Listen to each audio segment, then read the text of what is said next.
The guard brought food to the prisoner. Looking at the spoon and meal, the woman immediately thought of an escape plan. After the guard left, she began digging at the wall with the spoon. She was secretly delighted, though it took effort. The wall could be excavated to avoid detection by the guards.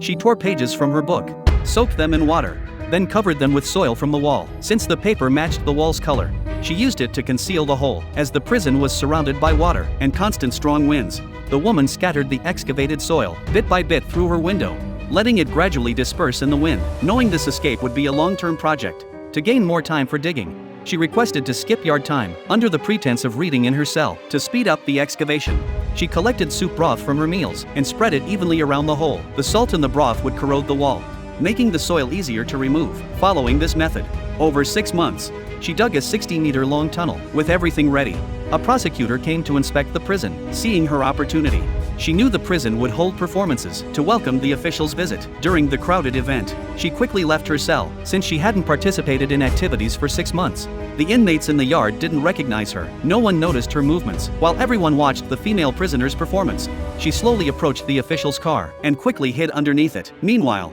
the guard brought her meal on schedule, but received no response after knocking. Sensing something was wrong, he immediately entered the cell to check. The woman had vanished. He instantly sounded the alarm, and chaos erupted throughout the prison. To ensure the official's safety, guards quickly escorted him to his car to leave. However, the woman was already hanging underneath the vehicle. The warden returned to the cell and berated the guard. Furious they couldn't even watch one woman. Angrily, he grabbed a book from the bed and threw it at the wall, accidentally breaking the paper covering the hole. The warden pulled away the paper and discovered the tunnel. They concluded she had escaped through it and immediately called in a detective to investigate. The detective crawled into the tunnel with a flashlight.